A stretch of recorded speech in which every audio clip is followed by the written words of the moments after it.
Chapter 2182. Inside the tent, Tilly looked into Tang Jian's eyes with a nervous and anxious expression. His burning gaze was like a deeply affectionate man gazing at his lover. Asterisk cough cough, asterisk Tang Jian felt his scalp go numb. Asterisk in fact, it wasn't that Tuli didn't know the severity of the matter. Tuli was naturally very willing to exchange one person's life for the survival of hundreds of thousands of people in his tribe. However, that person was his only son, so he was somewhat hesitant. After all, he only had one son. Although he was not yet 30 years old, he was still in the prime of his life. Even if he lost this son, he could still have another one in the future. In any case, as long as he escaped to the Tang Empire, Li Er would give him a lot of rewards based on his status. He could still live a life of 3 wives and 4 concubines, living a life of luxury. However, who could guarantee that he would really be able to have another son in the future? The medical conditions of this era were not as developed as those of modern society. Whether it was the probability of pregnancy or the probability of a newborn being born smoothly and growing healthily, they were all not very high. In the current situation where he didn't have a second son to guarantee, Tilly didn't want to risk his only son. If Tang Jian really had a way to save his son, then Tuli was even willing to treat Tang Jian as a savior for the rest of his life, the benefactor who saved his son's life. Cough cough. Khan, you're confused because you're too concerned. Tang Jian, who felt uncomfortable being stared at by Tuli, hurriedly coughed to break the awkwardness in the air. With a serious expression, he said, Khan, you might as well think about it carefully. At this critical moment, since the barbarians and the other Tiela tribes have unanimously decided to raise their troops to fight against Xieli, not only does it show that they have long been disloyal to Xieli, but it also proves that they have already realized that this is their only chance to defeat Xieli. Khan, do you think that the Tiela tribal chiefs will give up or change their plans for such an important plan because of a hostage? Tuli's eyes turned cold when he heard this. He felt that Tang Jian's analysis was very reasonable, but some parts seemed to be somewhat unreasonable. After a moment of silence, he couldn't help but frown and ask, if that's the case, then wouldn't it be superfluous for the barbarians to send a Motzi here to sing this song? No. Tang Jian shook his head and said, if my guess is correct, the barbarian man's action is more of a probe. If he can successfully persuade Khan to send the hostage to Shui Yintua's tribe, it will be equivalent to him gaining a loyal ally like Khan who can advance and retreat together with him. In the future, Shui Yintua's tribe will become even more powerful among the Tai Lu tribes, even suppressing Qian tribe. Once the Tai Lu tribe's rebellion against Xieli succeeds, the barbarian man will replace Xieli and become the new master of this prairie. If you, Khan, did not agree to his request, he would not suffer any loss. The plan of Tai Li's tribes to resist Xieli could still be carried out smoothly. The only regret he had was that he could not borrow your power to achieve his goal of dominating Tai Li's tribes, and even the entire prairie. But from this point of view, this person's ambition isn't small. Even if he loses this opportunity, he will sooner or later become a formidable person. The barbarian man is indeed ambitious. Tilly nodded in agreement. Soon after, he said with a worried expression, but if this Khan doesn't agree to their request, won't the barbarians fly into a rage out of humiliation and continue to attack our troops? Definitely not. Tang Jian's gaze was calm as he said with certainty, this Tang has said before that the plan of Tai Li's tribes to resist Xieli definitely did not originate from the barbarian man alone. It is also not something that the barbarian man alone can change. In terms of strength, the strength of Tai Li's 10 tribes is far inferior to Xieli. And Khan, you have more than 100,000 elite soldiers under your command. The current situation in the prairie is delicate. No matter which side wants a fight with you, they will have to knock out at least a few teeth. Therefore, if the barbarian man feels apologetic towards Khan over such a small matter, and even confronts you with weapons, then in the eyes of Tai Li's 10 tribes, he is disregarding the overall situation. The other chiefs of Tai Lu tribes will definitely not allow him to act so recklessly. However, with the nature of the barbarian man, I'm afraid he will not do such a foolish thing. Later on, you can find an excuse to reject Demotsi and give the barbarian man a way out. I believe the barbarian man will not hold on to this matter, and the Tailu army near Yuting should also disperse soon. Tilly nodded thoughtfully. Although Tang Jian's analysis was very reasonable, there was still some uneasiness in his heart. After all, this was the only chance for him and the 100,000 soldiers under his command to break out of the encirclement. For this, they could be said to have planned carefully and waited for such a result with great difficulty. If they were to be completely ruined because of his selfishness, he would not be able to feel at ease for the rest of his life. However, when he thought of his most beloved son and thought of the current delicate situation in the prairie, in theory, the barbarian man and the rest of Tai Li's tribes would naturally not be so stupid as to waste their military strength to fight with him head-on. After hesitating and struggling in his heart for a long time, till he finally made up his mind, he raised his head and said with a firm gaze, "Duke Ju's discerning eyes are like torches. You saw through the barbarian man's evil scheme at a glance. This Khan admires you. Many thanks to Duke Ju for pointing out the right path for this Khan. This Khan will now find a reason to reject Demotsi." Finished speaking, Tilly solemnly cupped his fists and bowed to Tang Jian. Perhaps when Tang Jian had just arrived at the grasslands, he had indeed looked down on Tang Jian, this weak and scholarly old man. After all, at that time, the situation was like fire to him. The men under his command could be wiped out by Xieli at any time. He did not believe that a mere Tang Jian could change anything. But today, the prophecy of frost falling from the sky had come true. The people of the prairie were panic-stricken. Rumors were spreading everywhere. Tai Li's tribes took advantage of the situation to rise up and rebel against Xieli. All of this started because of Tang Jian. What was originally a dead chess game seemed to have been completely revived by Tang Jian. Even if Tuli did not say it out loud, in his heart, he gradually respected and admired Tang Jian. Today, Tang Jian even indirectly saved his son's life. Tuli believed that Tang Jian was completely worthy of this bow. You can't. Tang Jian hurriedly waved his hand and stepped aside. He smiled and said to Tuli, "Khan is too polite. When we reach the Great Tang, you and I will be colleagues in the imperial court. Why should we be so polite?" Colleagues, hearing this, Tuli was startled. Then he laughed and said, Duke Ju's words are reasonable. When we leave the prairie, you and I will be colleagues. When we reach Chang and Shunbo Ao, we'll definitely have a good drink with Duke Ju." Unknowingly, Tuli had changed the way he addressed Tang Jian from Ben Khan to his own name. This also showed that Tuli had regarded Tang Jian as a friend. When the time comes, we will not return until we are drunk." Tang Jian laughed and said. Tuli knew that he could not delay Tomozi for too long. So, he bid farewell to Tang Jian and quickly went to the central tent. As soon as he arrived outside the tent, he heard Tomozi's impatient voice coming from inside the tent. "General and I sure. When will Little Khan give me an answer? My chief is still waiting for me to return and report." Soon. Such a big matter. Khan and heir apparent must have a good discussion. Why are you in such a hurry? This was Ni Shirshir's voice.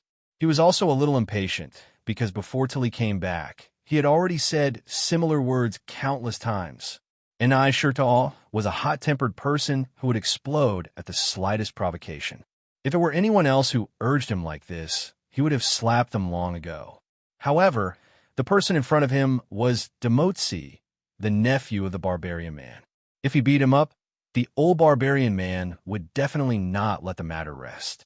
At that time, it would be hard to say if they could escape from the grassland. Therefore, even though he was very unhappy, and I sure had been suppressing it, his heart was very uncomfortable. No, the chief has given me 2 hours to return to the tribe and report. I can't delay any longer. I have to find Little Khan and ask him face to face whether he agrees or not. He has to give me a definite answer immediately. Inside the tent, Tomozi frowned and turned to walk out of the tent. The main reason was that he was really anxious. Tuli had already left for more than a quarter of an hour. Calculating the time, the people from the other tribes should be coming soon to pass on the order of withdrawal to the surrounding defenders.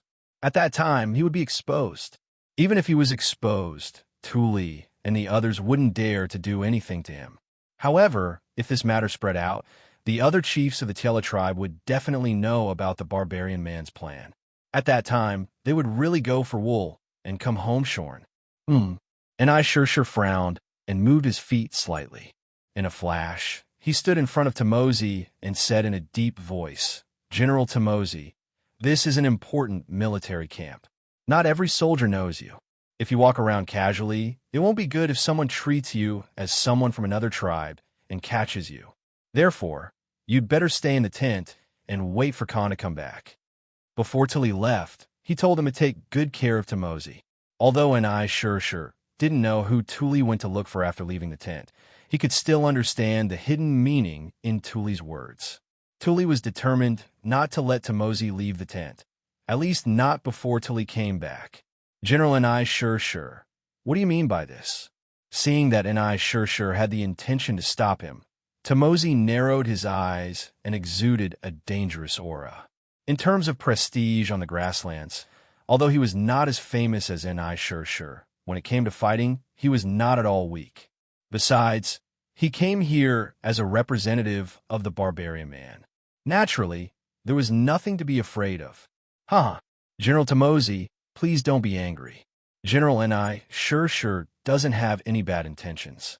We both hate Shelly to the bone and should be friends. Why should we harm our friendship? Outside the tent, Tuli knew it was time to go in. Most importantly, in such a short time, he had already thought of an excuse to send Tamosi and the barbarian man away. Therefore, he opened the tent curtain and walked in.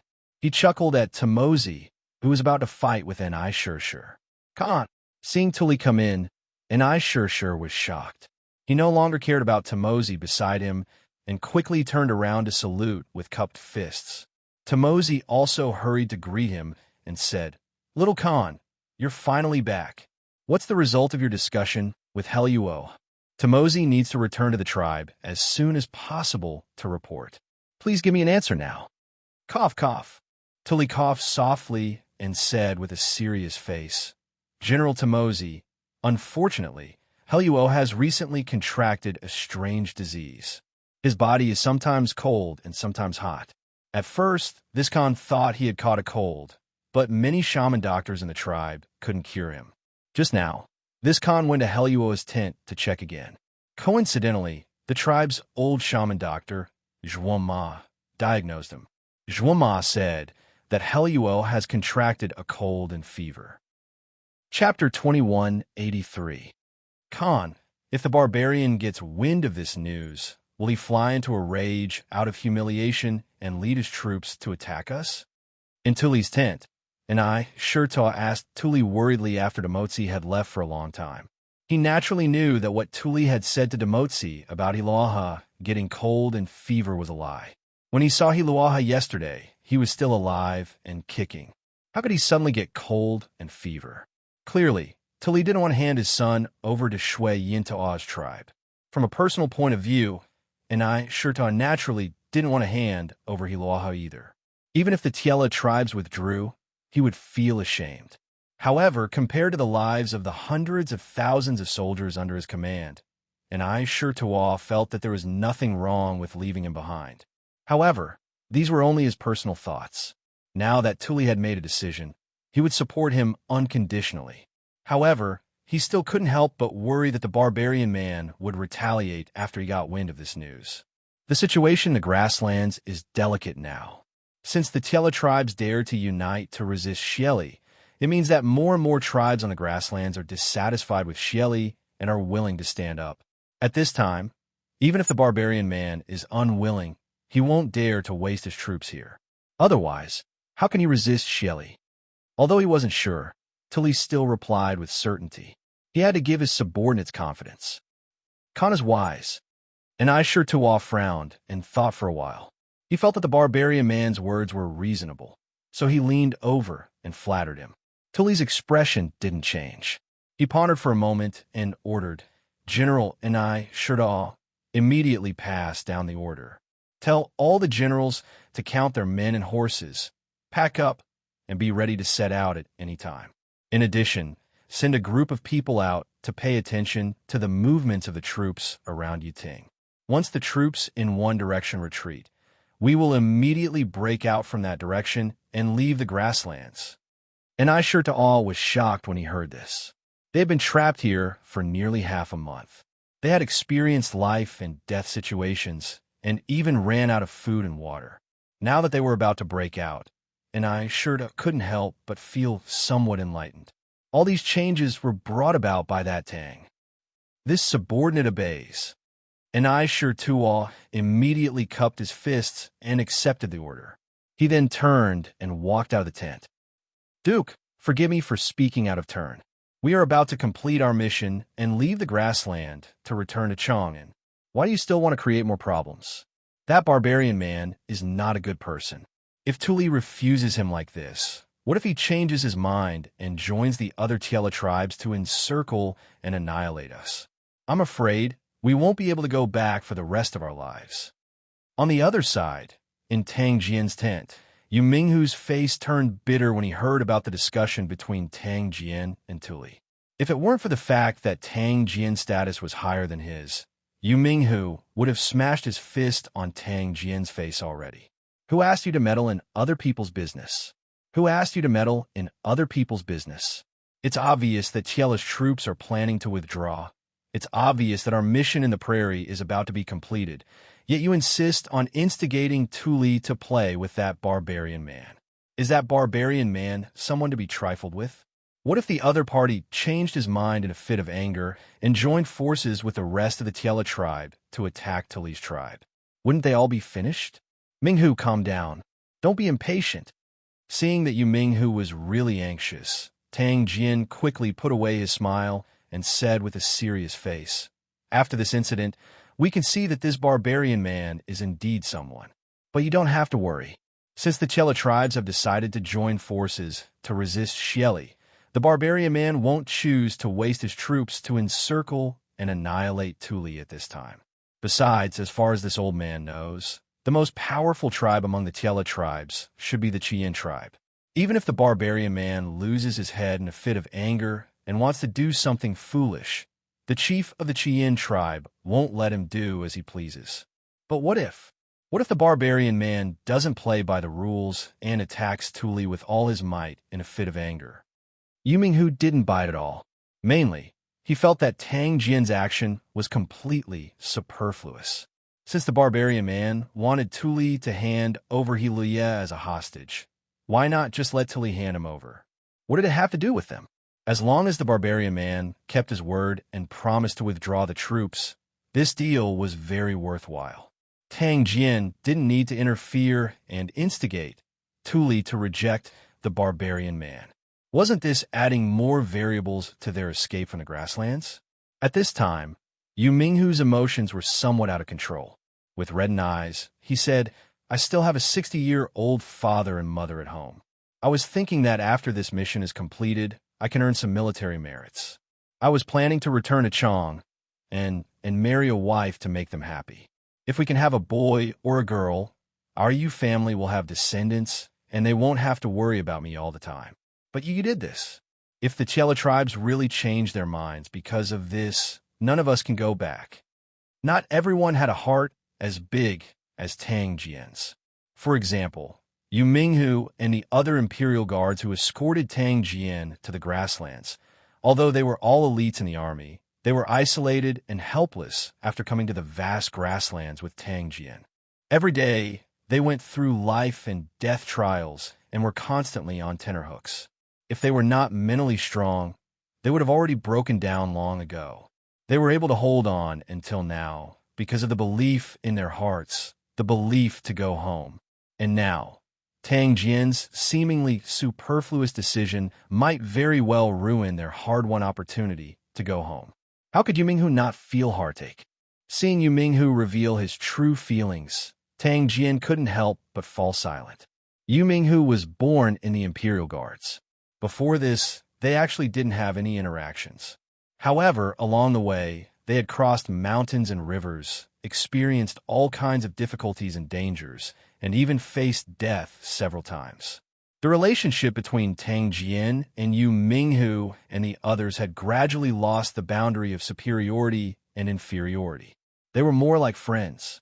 However, before this, Yu Minghu had always obeyed Tang Jian's orders and never raised any objections. Now, his abnormal behavior was really because Tang Jian instigated Tuli to reject the barbarian man.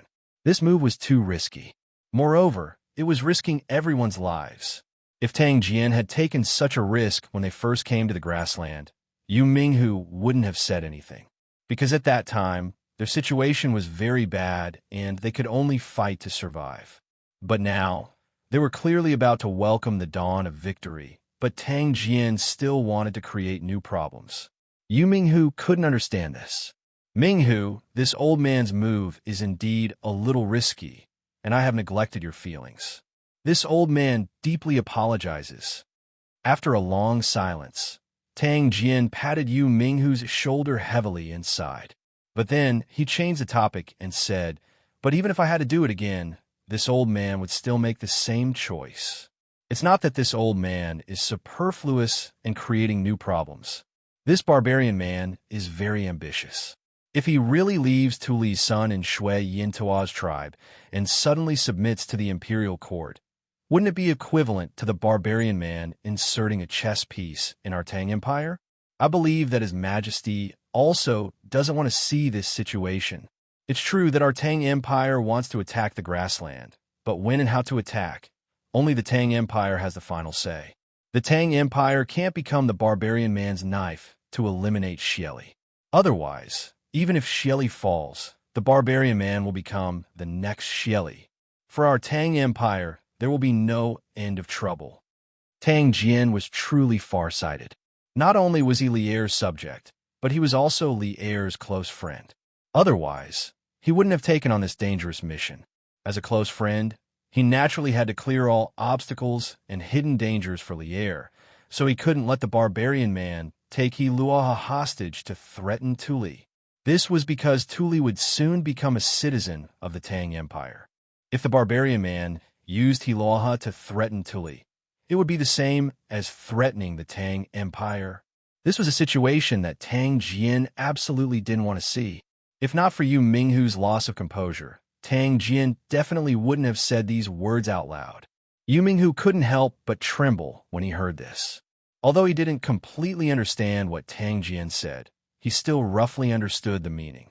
He knew that he had misunderstood Tang Jian. Tang Jian's previous actions weren't superfluous and creating new problems, but had a deeper meaning. "Duke, you have great foresight." This subordinate was short-sighted and lost composure for a moment. "Please punish me, Duke." Yu Minghu knelt on one knee and cupped his fist to Tang Jian in shame. He was a soldier, and a soldier's mission was to protect the country. As long as Tang Jian's previous actions weren't aimless and were beneficial to the Tang Empire, even if it put them in danger, Yu Minghu wouldn't have any complaints because this was their mission. His previous loss of composure was mainly because he didn't understand the deeper meaning behind Tang Jian's actions. Now that he knew, he naturally wouldn't have any complaints in his heart. "Get up. This isn't your fault." Tang Jian bent over and helped Yu Minghu up, then said, "This old man is to blame for not considering your feelings beforehand.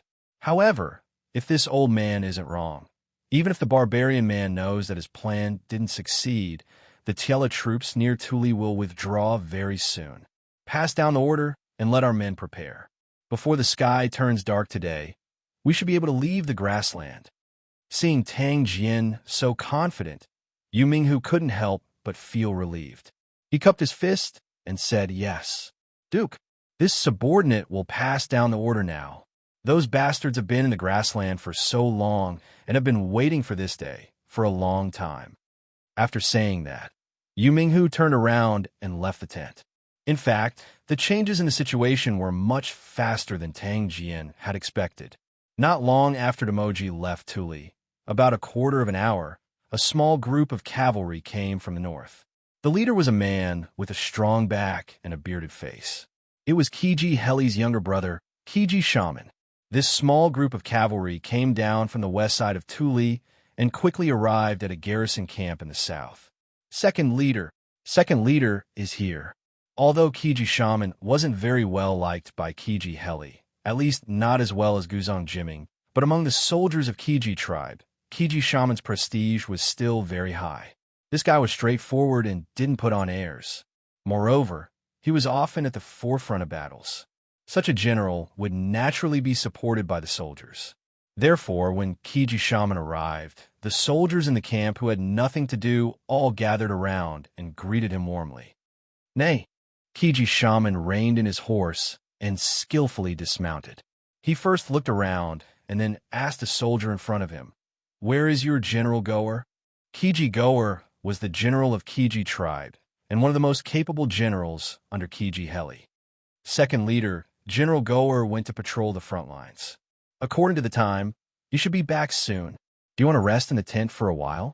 Hearing Kiji Shaman's question, the soldier quickly replied, "No need.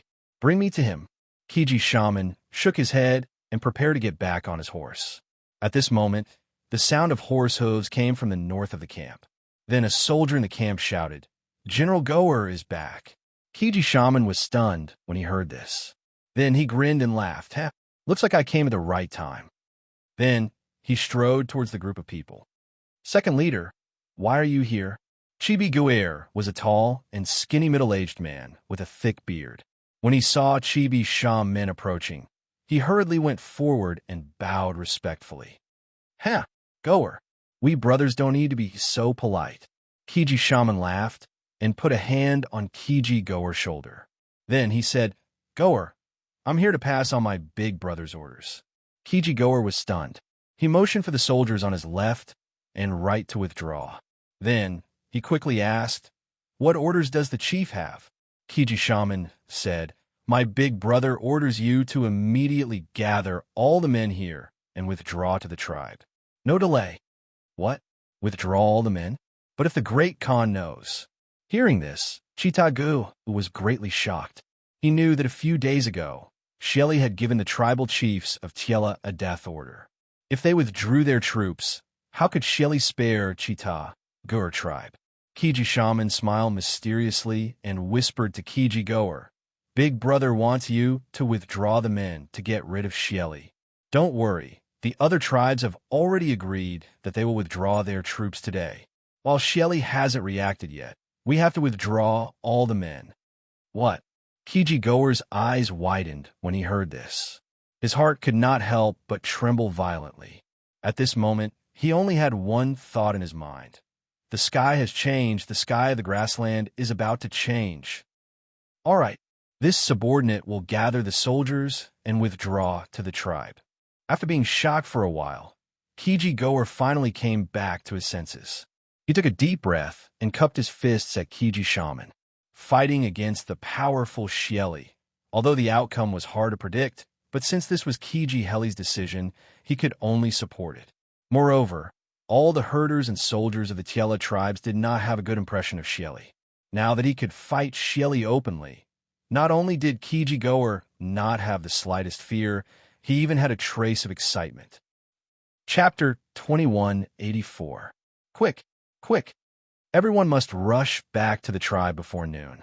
Those behind, hurry up. When it was close to noon, the unavoidable Qigong clan army of Tule suddenly began to move.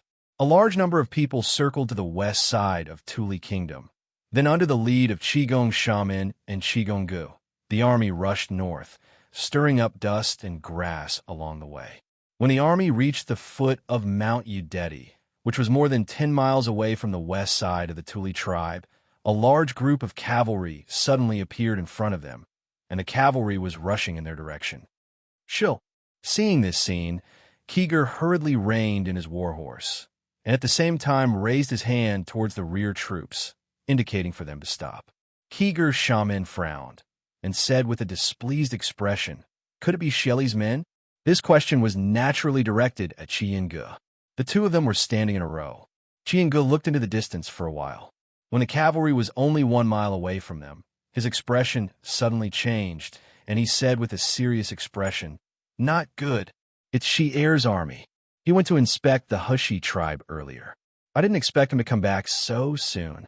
Previously, when the grassland was filled with rumors because of the prophecy of frost, Shili specially gave the Tiela 10 tribes, such as Qian tribe and Shuiyino, a tribe of death, order to prevent any changes in the great cause of unifying the grassland. He ordered them to annihilate the Tuli tribe and trample the Tuli tribe within 2 days. Moreover, to prevent the Tiela 10 tribe from going against him and not going all out, Shili also sent General Ashina, Shi-Er, to lead 10,000 elite wolf riders to supervise the battle at the front line. Once he found that someone was passive and slacking, Ashina Shi-Er could even directly kill first and report later. The cavalry that was charging towards Chigger was none other than Ashina Shirchu's army of warlords. Its members were all from the grassland's most elite cavalry, the wolf riders. Hearing this, Qian Heli's expression changed, and he couldn't help but ask, "What should we do now? Why don't the rear army become the front army and bypass them from other places?" It was true that he was very confident in his own strength, but he didn't have much confidence in the soldiers under him. To be precise, he didn't have much confidence in the warriors of the Qian tribe when facing the elite wolf riders. No, the wolf riders were too fast. We couldn't get around them in time. Moreover, once they catch up to us, our formation will be too chaotic, and it will be very difficult to resist their attacks. Kishiger was much more experienced in battle formations. Hearing this, he shook his head and rejected Kishiger's suggestion. Then his mind turned quickly. A moment later, he turned to Kishiger and said, "Second leader, please take a detour with you and search for the nearby Gogu tribe, Tongluo tribe, and Hui tribe. They definitely haven't completely retreated, since the Tiela 10 tribes have already decided to join hands to fight against Xieli. Now that we have encountered the wolf cavalry, there is no reason for them to sit idly by." Xier only brought 10,000 wolf riders. As long as Pugu tribe, Tong Luo tribe, and Hueha tribe are willing to send reinforcements, Xier's 10,000 wolf riders will definitely not dare to act blindly without thinking. They will only retreat in the face of difficulties. Asking for reinforcements was the only feasible method that Tashiger could think of at the moment. There was no other way. The strength of the wolf cavalry was simply too strong. Moreover, the leader of the wolf cavalry was the famous great general Ashina Shirchu of the grasslands. A person's reputation was like a tree's shadow. Against this wolf cavalry, Tashiger did not have absolute confidence in victory. But you... Hearing this, Kishiger hesitated. Speaking of which, if he went to ask for reinforcements, what about Tashiger and the others? Could they withstand the attack of 10,000 elite wolf riders? Putting aside their positions, Kishiger and Kishiger's personal relationship was rather good. Normally, they called each other brothers, which was why Kishiger hesitated at this moment. Second leader, don't worry. Xier only brought 10,000 wolf riders. My tribe has 80,000 men. Although it will be somewhat difficult for us to completely defeat these 10,000 wolf riders, it is also impossible for them to completely defeat us in a short period of time. We will definitely be able to hold on until second leader returns with reinforcements. Kishiger knew what Kishiger was worried about, so he hurriedly spoke to dispel the latter's doubts. Good. Guer, you must hold on until I return with reinforcements.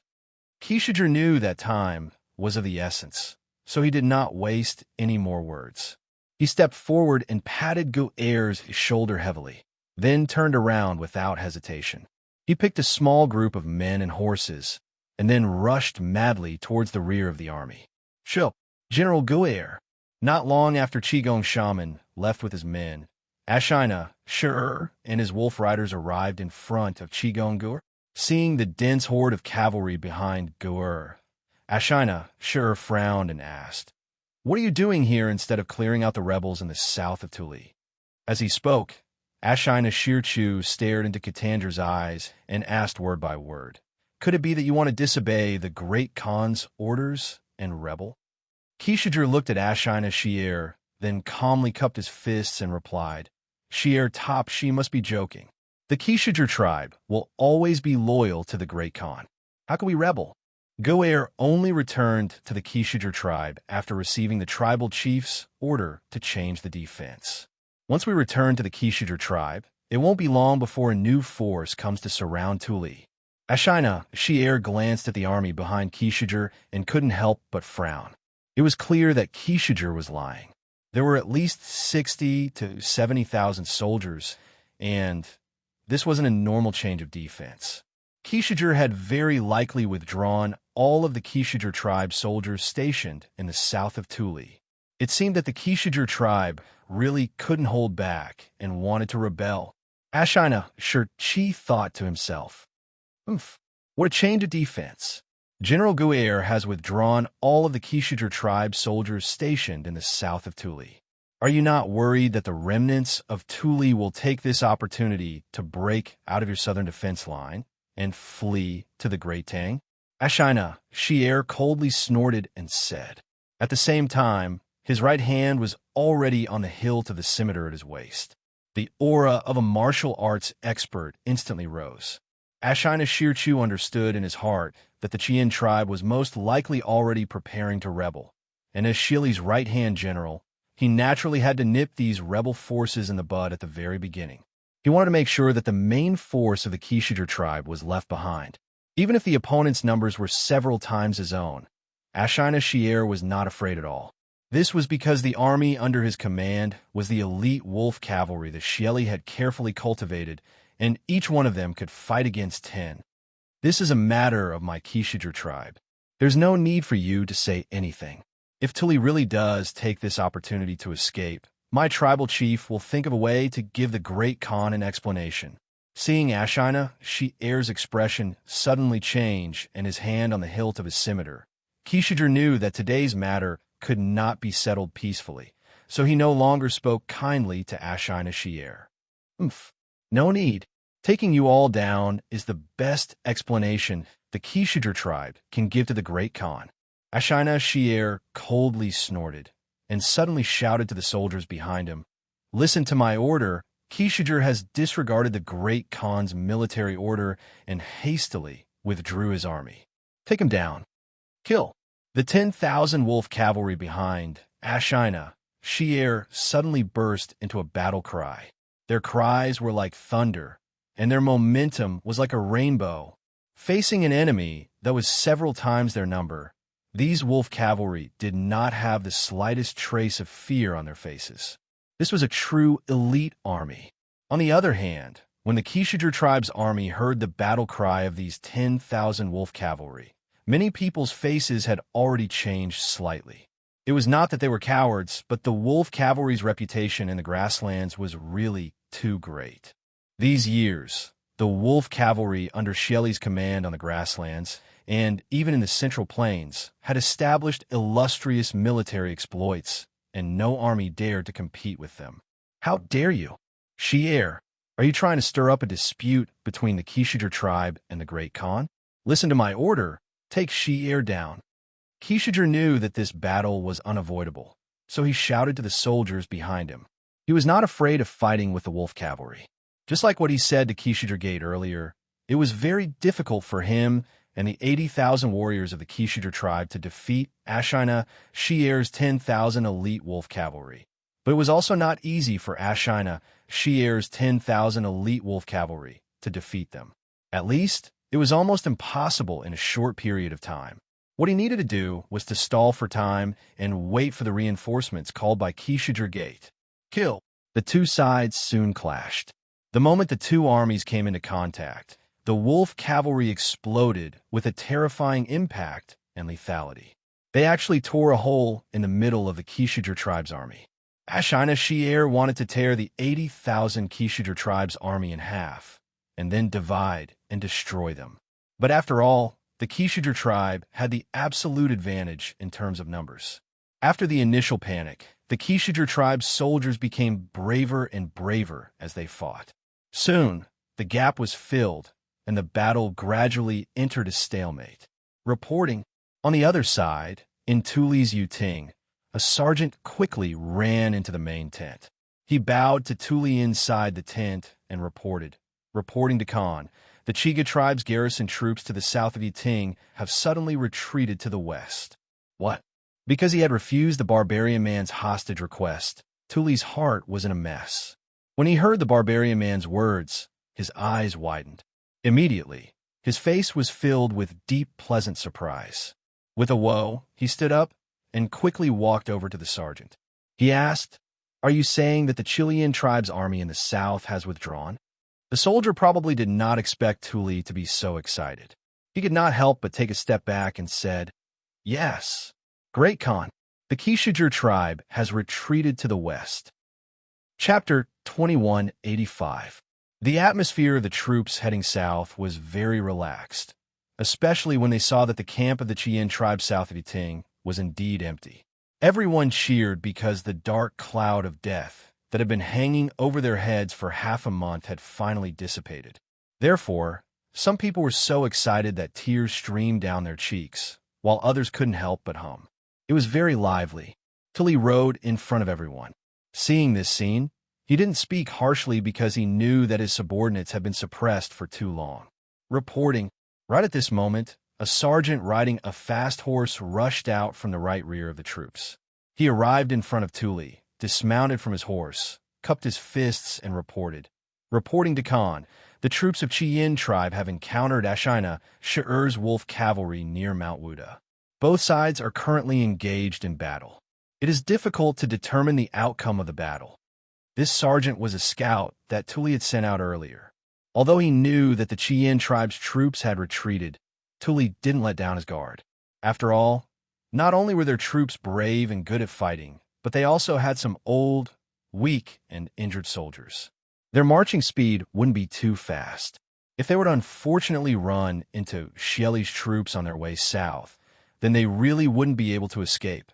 Therefore, when they were retreating south, Tuli sent out a group of scouts to scout for information and investigate the enemy situation. The Chien tribe encountered Xianxia's wolf cavalry, and it's near Mount Yudeti. Tuli's expression abruptly changed when he heard this. Their current location was only a dozen or so li away from Mount Wudu. For the extremely mobile wolf cavalry, this distance was actually nothing. If the other party knew their exact location, it would definitely be very easy for them to catch up to them. Therefore, Tuli was subconsciously worried when he heard this news. "Khan, don't worry." At this time, Shirtuo rolled his eyes and said to Tuli, "As far as I know, Xianxia only has about 10,000 wolf riders under his command, while the Chilean tribe has about 80,000 soldiers. Although the wolf riders' combat strength is unparalleled in the world, the Chilean tribe's strength cannot be underestimated either. It is almost impossible for Xianxia's 10,000 wolf riders to easily defeat the Chilean tribe's 80,000 soldiers, let alone catch up to us." After listening to Shirtuo's analysis, Tuli felt a little relieved. But soon after, he said with some worry, "But in this way, the Chien tribe is bound to suffer heavy losses. I'm afraid the Tiela 10 tribe's plan to unite against the Mengchu will come to an end." Although Chien tribe used to be a tribe under Xieli, Tuli still admired Chien Heli quite a bit. So much so that before he had a falling out with Xieli, Tuli and Chien Heli had a very good personal relationship. Because their personalities and political views were similar, they could be considered half-bosom friends. Now that the Chien tribe's 80,000 warriors were up against Xianxia's 10,000 elite wolf riders, it was very likely that the Chien tribe's vitality would be greatly damaged. Tuli couldn't help but sigh with regret. If it wasn't for the fact that he couldn't even protect himself now, he might still send some troops to help the Chien tribe. But Tuli turned around and looked at the exhausted officers and soldiers behind him. He couldn't help but shake his head. In the current situation, he obviously didn't have the spare energy to care about the Chien tribe. "Little Khan, you worry too much." At this time, Tang Jian, who was standing beside Tuli, opened his mouth and said, "Since the Tiela 10 tribes have decided to unite against Xieli, now that the Chien tribe has encountered Xieli's wolf riders, the other Tiela 10 tribes naturally won't sit idly by. As long as the Chien tribe's generals aren't stupid, they will certainly send someone to send a message to the other Tiela tribe's armies that had previously surrounded us. When the time comes, these 10,000 wolf riders will most likely become the Tiela tribe's first sacrifice to Xieli. Our top priority now is to go south as soon as possible and escape from the control of Xieli's army. Because even if the Tiela 10 tribes can annihilate Ashur-Ur's 10,000 wolf riders, the news of the Tiela 10 tribes' betrayal and letting us go will quickly reach Xieli's ears. We must take advantage of this time to escape as far as possible. What Ju said makes sense. Tuli nodded his head upon hearing that. Then he instructed General to pass down the order. The entire army must speed up. Before nightfall, we must leave the grassland. Tua's brows slightly creased. He thought for a moment and said, Khan, if we march at a normal speed, it won't be a problem to leave the grassland before nightfall. But we have a large number of people accompanying us. Moreover, there are many old, weak, and injured soldiers in the troop. This will certainly affect the marching speed. Therefore, this subordinate suggests that we divide the troops into two groups. One group will escort Khan to leave the grassland at the fastest speed possible, while the other group will escort the old, weak, and injured soldiers and chase after us with all our might. This place is no more than 100 li away from Shako Mountain. Once we pass at Shako Mountain, we will arrive at the Great Tang's territory. Even if Xieli's troops have more guts, they won't dare to pursue us any further. Our two groups will converge there. Hearing that, Tuli was slightly moved. But after thinking for a moment, he shook his head and said, No. When this Khan was trapped in a tight encirclement, all the officers and soldiers did not leave and did not abandon me. They fought alongside this Khan, bathed in blood. Now that there is hope to escape from the grassland, how can this Khan abandon my own people? Tuli was a person who cherished old friendships and attached great importance to relationships. Otherwise, he would not have gathered around him a group of troops who were loyal and devoted to him and would never abandon him. Even under the desperate situation of being heavily encircled by Xieli's 300,000-strong army, not a single tribe or even a single troop betrayed him.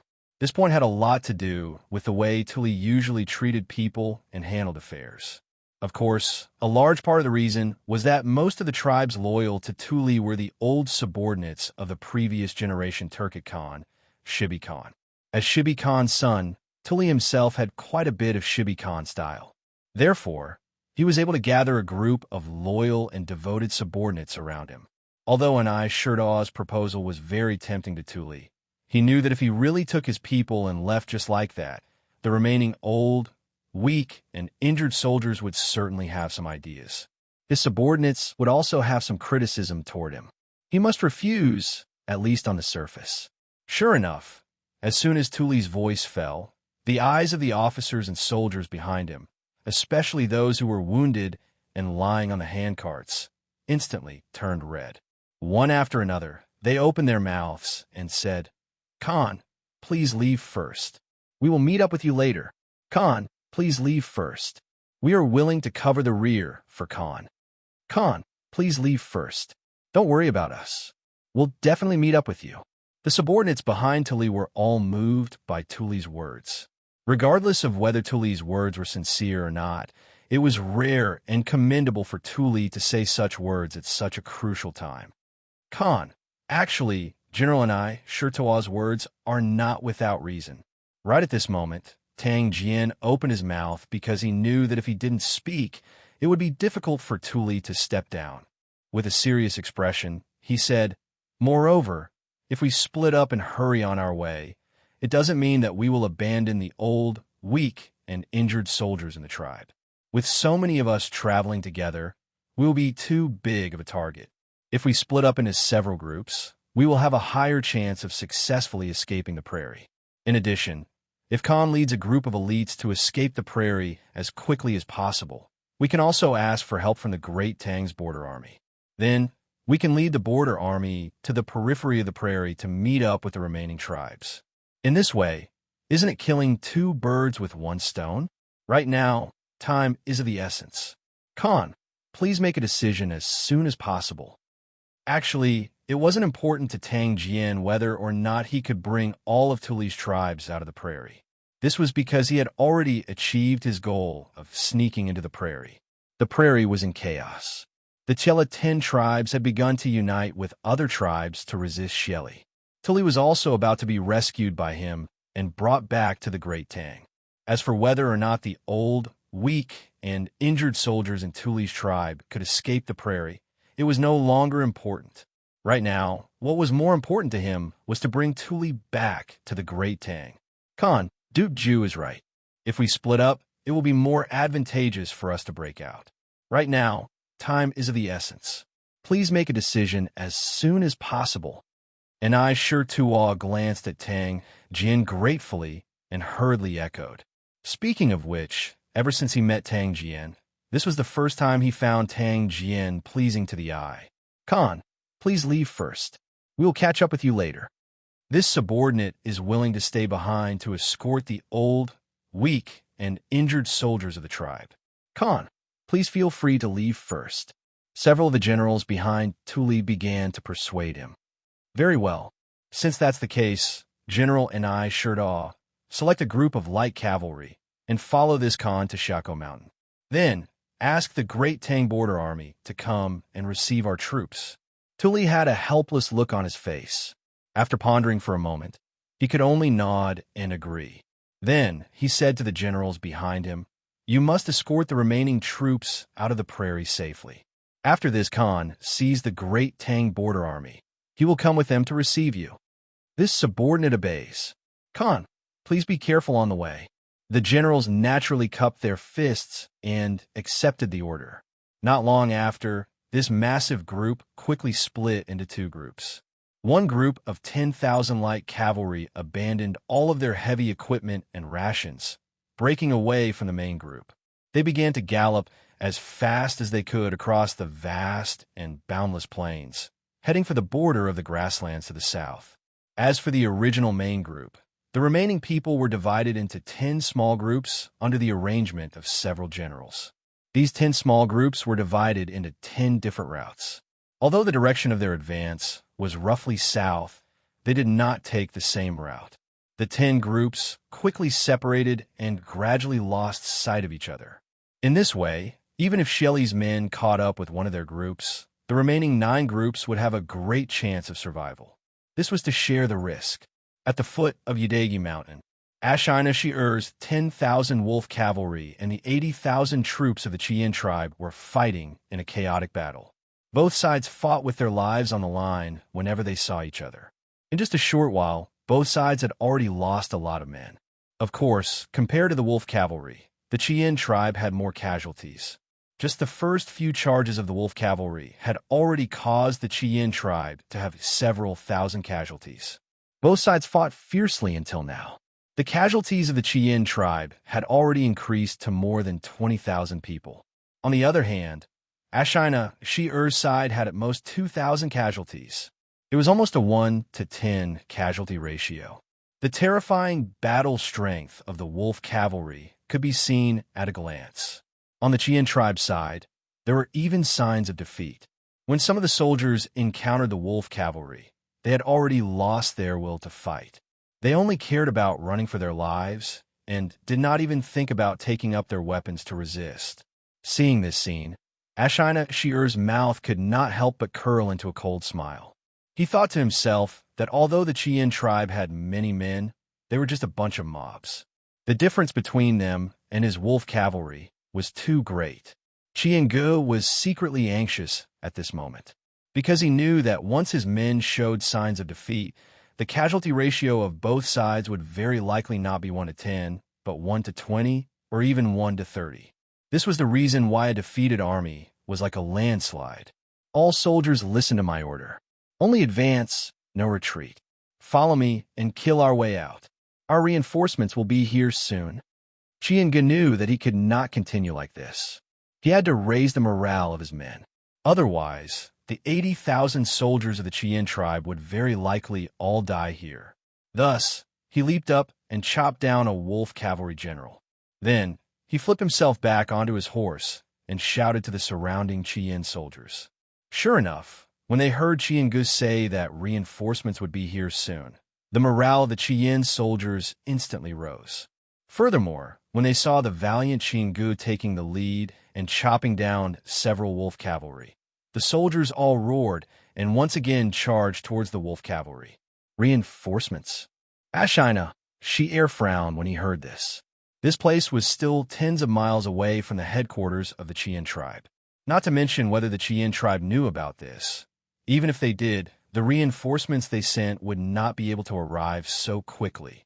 Did Qinggu say this to boost the morale of the troops, or did they really have reinforcements? Just when Ashina was bewildered, on the grassland to the east of Wuda Mountain, an army of tens of thousands suddenly appeared. It was a black mass that covered the sky and covered the earth. Tuache, there's a large group of cavalry 5 li to the east. They are coming towards us. A wolf cavalry rider quickly arrived in front of Ashina, Xi'er, and hurriedly reported. Ashina, Xi'er, Chu also noticed the movement in the east. When he heard what was said, he quickly turned his head to look. He saw a black mass of cavalry about 4 to 5 li to the east, rushing towards them. Ashina, Xi'er, Chu was shocked at first. Then he became furious. This is the Hueha tribe's troops stationed in the east of Tuli's remaining troops. Damn it! Now it seems that the 10 Tiela tribes have decided to secretly rebel. We must send this news back to the palace as soon as possible. Retreat immediately. Almost in an instant, Ashina, Xi'er, guessed the general situation and made a decision. In this situation, the 10,000 wolf cavalry under his command were obviously not enough. If they continued to fight with the Qian tribe, once they were surrounded by Tiela tribe, his men would probably all die here. Brothers, the wolf cavalry has retreated. Our reinforcements are here. Don't let them go. Let's kill them and avenge our dead brothers.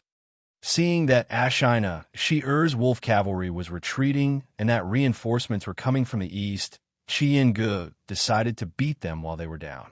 The main reason was that he knew that in the future, the Qian tribe would have to face Xieli's wolf cavalry. If he could take the opportunity to kill a few more wolf cavalry today, it would not be a loss. Chapter 2186. Reporting to the Great Khan, news has just come from the dark section. The Tiela 10 tribes have decided to rebel and ordered the withdrawal of the 300,000 troops surrounding Tuli's remaining forces. Tuli will definitely use this opportunity to escape the grasslands and seek refuge with the Great Tang. Grasslands, Royal Court. The vice commander of the Wolf Guard, Wang Yudong. Oh no, Wang Yudong should be considered the official commander of the Wolf Guard now. He quickly walked into the tent and bowed slightly towards Xieli, who was seated at the head of the table. Ever since the moment Xieli gave up on rescuing Zhao Diyin, who was trapped in Taiyuan, Wang Yudong had become the true boss of the Wolf Guards. Although Xieli kept saying that he was only letting Wang Yudong temporarily assume the position of Guardmaster of the Wolf Guards, and that he would return the position of Guardmaster to Zhao Diyin after rescuing him. Anyone with a discerning eye knew that Zhao Diyin would probably never return. Because the situation of the grasslands was about to become chaotic, Xieli did not have any extra troops to go rescue Zhao Diyin. What? The Tiela 10 tribes have already rebelled and withdrawn all their troops? Hearing this, Xieli's right hand holding the teacup shook violently. The tea in the teacup was the extremely rare divine tea from the Great Tang, which Xieli's subordinates had plundered with great difficulty. At this moment, Xieli's hand shook and a lot of tea spilled out of the teacup. If it were in the past, Xieli would definitely feel some heartache, but at this moment Xieli no longer had the mind to care about this. He put down the teacup and stood up with an ugly expression. I didn't expect these people to act so quickly. It must be that bastard Yinan. This morning, he gathered the chiefs of the Tiela tribes for a meeting in the Shui Yintoa tribe. He must have wanted to unite the Tiela tribes to rebel against this Khan. But this Khan didn't expect these people to all agree to unite with Yinan and act so quickly. Wang Yudong said with a worried expression, Khan, what should we do now? The Tiela 10 tribes have millions of troops. If they unite, I'm afraid.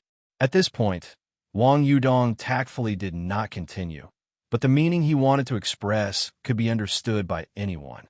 But Xieli smiled coldly and said with a face full of disdain, Humph. They're just a few restless grasshoppers. If they want to jump, they'll have to ask this Khan for permission. A mere Tiela 10 tribes? This Khan has never put them in his eyes. Hearing this, Wang Yudong's worried face gradually relaxed. Suddenly, he thought of something and asked tentatively, "Then tonight's banquet?" In the morning, when he found out that Inan had secretly gathered all the Tiela tribe leaders to discuss matters in Shui Yintawa tribe, Shili had ordered people to send a letter to all the Tiela tribe leaders, saying that there would be a banquet in the royal court tonight, inviting all the tribe leaders, but now... He had originally planned to use tonight's banquet as an example to others, but he had not expected these people to act so quickly. With the current situation, even if this Khan invites them, they won't have the guts to attend the banquet. Shili shook his head. Suddenly, his gaze focused as he looked at Wang Yudong and said in a deep voice, "Since those ants don't know life from death and want to take advantage of the situation to cause trouble, then this Khan will let them know what is called a mantis trying to stop a chariot." He immediately ordered the Dark Tribe to cooperate with the Light Tribe experts and execute the decapitation plan in advance. "It's tonight." Hearing this, Wang Yudong's eyes widened in shock. The decapitation plan, mentioned by Xieli as the deputy leader of the Wolf Guards, he had naturally heard of it and was deeply involved in it. It was precisely because he was one of the main executors of this plan that Wang Yudong was so shocked when he heard that Xieli was going to start this plan now. After coming back to his senses, Wang Yudong advised, "Khan, please reconsider. Now that rumors are spreading all over the grassland and the situation is delicate, if we forcefully start the decapitation plan, I'm afraid it will lead to a strong backlash from the other tribes and turn to imitate or rely on the Tiela tribe to resist us. In addition, although there are Dark Tribe members of the Wolf Guards hidden in all the Tiela tribes, most of them have not really come into contact with the core power of each tribe. If we start the decapitation plan in advance, I'm afraid it will be difficult to completely succeed. Once there is a flaw, our previous deployment will be for naught. Even if we can't completely succeed, at least we can make most of their tribes leaderless. This Khan wants to let them know that on this grassland, Ashina, still have the final say. Whoever dares to resist, there is only one outcome, and that is death." Wang Yudong's words did not make Xieli give up on executing the decapitation plan. Xieli's tiger-like eyes focused as he snorted coldly and persisted.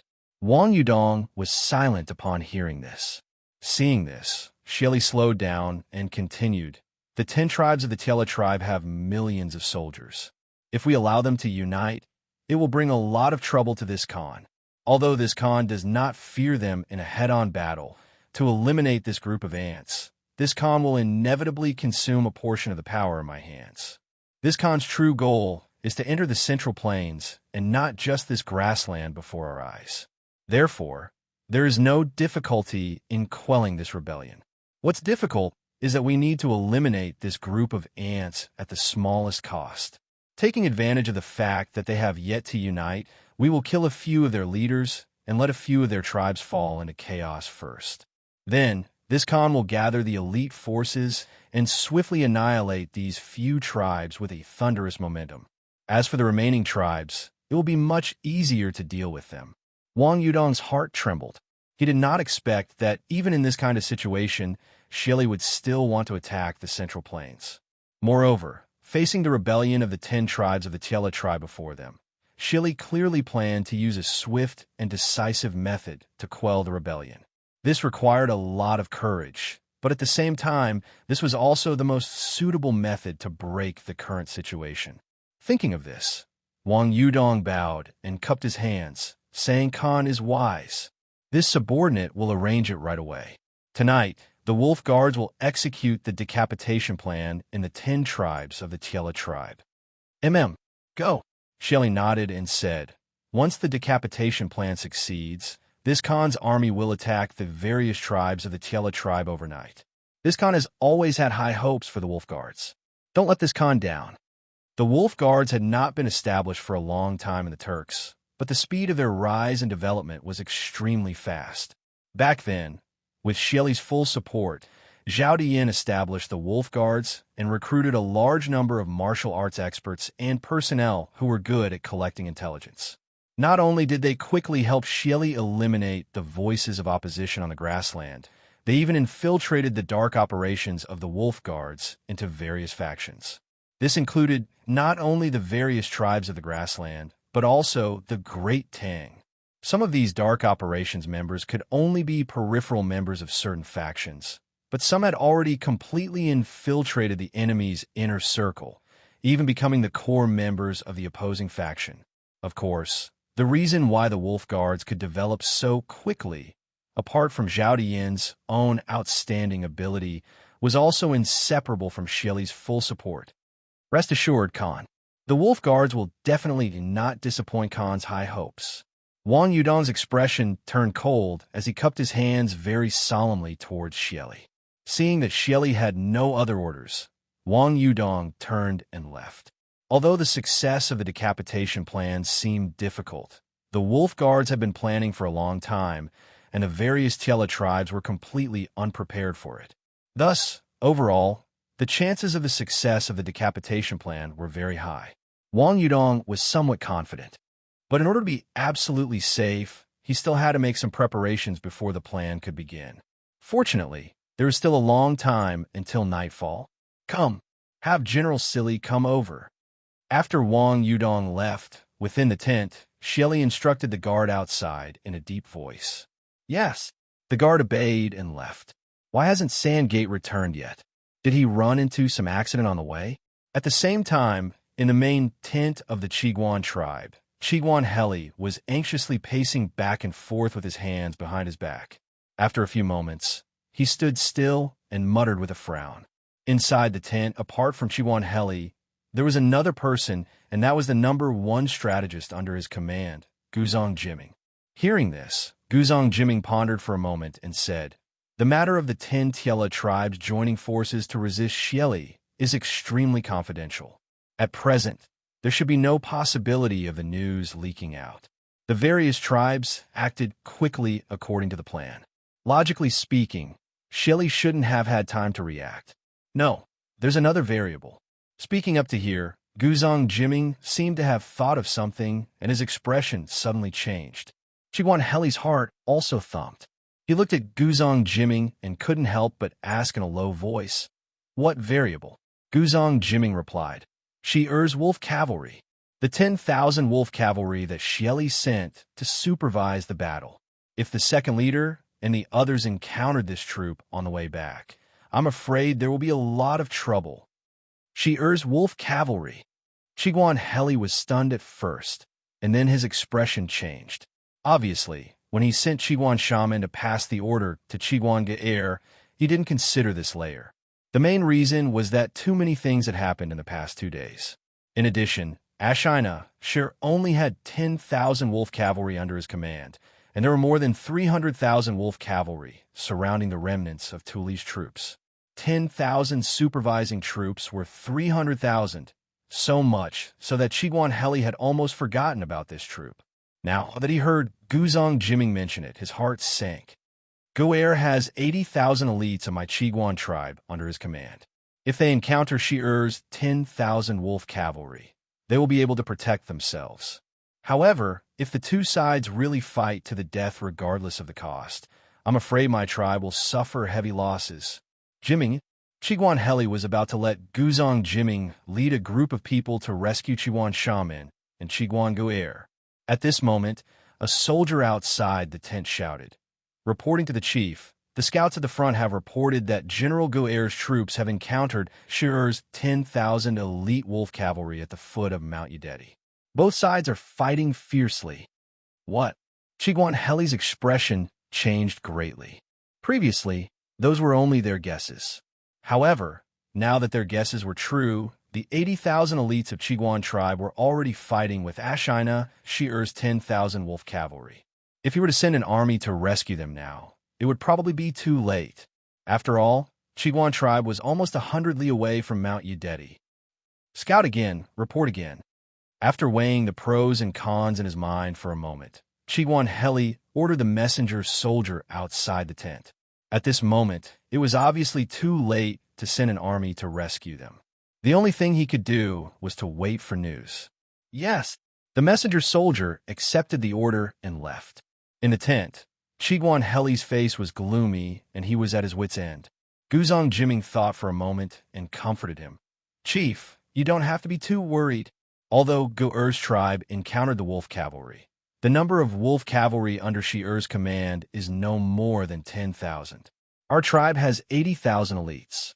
Even if the wolf cavalry's battle prowess is unparalleled, if they want to fight 80,000 with 10,000, I'm afraid it will be difficult to win. Moreover, at this moment, the other Tiela tribes are also retreating. When they hear the commotion at the foot of Mount Yudeti, they will definitely not stand by and do nothing. They will definitely come to help. Therefore, these 10,000 wolf cavalry are not enough. Sigh. Qiguan Heli sighed and said, How could I not know this? I have also never worried that Gu-Er's tribe would lose to Shi-Er's 10,000 wolf cavalry. What I am worried about is that even if Gu-Er and the others win, I'm afraid they will suffer heavy losses. Next, the 10 tribes of Tiela will join forces to resist Xieli. Inan is also very ambitious. If our tribe's strength is seriously damaged, I'm afraid we will be in danger. Now, we can only hope that the other tribes can quickly discover the battle at the foot of Mount Yudeti and go to help. Guzong Jiming's heart sank, because Qiguan Heli's worries were not without reason. According to the plan, the 10 tribes of Tiela will join forces to resist Xieli. At this time, if the Qiguan tribe suffered heavy losses because of this small conflict, then in the following uprising not only would they have to face the threat from Xieli, they would also have to face their allies. For example, Inan, seeing that the Qiguan tribe was weak, it was very hard to guarantee that Inan would not wait for an opportunity to annex the Qiguan tribe. After all, this guy's ambition was known by everyone. No matter what, since Shi-Er's wolf cavalry has already encountered our people, then the news of the 10 tribes of Tiela joining forces will definitely reach Xieli's ears very soon. According to the plan, the Qiguan tribe and Shui Yintua tribe will establish 2 lines of defense in the north and south, guarding and helping each other. The most important thing now is that we have to gather the other 4 tribes near the south to the Qiguan tribe as soon as possible. This way, we will have the strength to fight against Xieli's thunderous fury. Chapter 2187. Aren't these monks from the Puwang Monastery? Why have they come all the way here? So many monks. Are they going to hold a Dharma assembly? If we go any further, we'll reach Jian'an Square. That place hasn't been very peaceful in the last few days. At the 3rd quarter of the afternoon, a group of monks wearing yellow monk robes appeared on the street to the northwest of Taiyuan City's Xianxia Square. This group of monks was heading west, and a carriage was in the middle of them. As the wind blew through the window curtains, one could vaguely make out a dignified, middle-aged monk seated within the carriage, his hands clasped together. The common folk on the street couldn't help but begin to discuss this procession. Xianxia Square was located in a very strange location. Kang Chang'an and Zhu Shiqing had been pursued by the government and the Wang clan, so they had been hiding in the 5th residence on the east side of Xianxia Square. Moreover, after walking a short distance from Xianxia Square to the west of the capital, there was Jian'an Square, and Tongfu Inn was nearby. Taiyuan City had been sealed off for several days now, and anyone with a brain could tell that something major had happened in Taiyuan City. It wasn't just because the government wanted to capture a Turkic spy hiding in the city. There had to be something else that the common folk did not know about, or else the government wouldn't have sealed off the city gates for so many days. Moreover, Li Junxian had sent his army yesterday to surround Tongfu in a radius of 1 li around it. He had ordered all the shops in the area to help seal it off, and only the common folk of Tongfu Inn were allowed to enter. As a result, the area around Tongfu Inn had become a restricted zone, and ordinary people found it very difficult to enter or leave. Tongfu Inn was the largest inn in Taiyuan City, but it had not received any guests in the last few days. Moreover, it was rumored that Tongfu Inn had been occupied by an unknown group of people. Thus, the well-informed people of Taiyuan City knew that Tongfu Inn was not peaceful at the moment. However, very few people were able to explain exactly what kind of unpeaceful situation it was. Some people speculated that the spy the government wanted to capture was hiding in Tongfu Inn, but this theory was simply untenable. If the spy was in Tongfu Inn, why hadn't the government just sent an army to capture him? Some people also speculated that some important figure was living in Tongfu Inn, so the common folk were not allowed to get close. But if there really was someone of that level, they wouldn't be living in all sorts of speculations. I heard this morning that the Puguang Temple is going to hold a Dharma assembly in the small market west of the Tongfu Inn to preach to the people. What? Did the Puguang Temple want to hold a meeting in Jian Square? This was a rare opportunity. Who doesn't know that the eminent monks of the Puguang Temple have profound Dharma? That's right.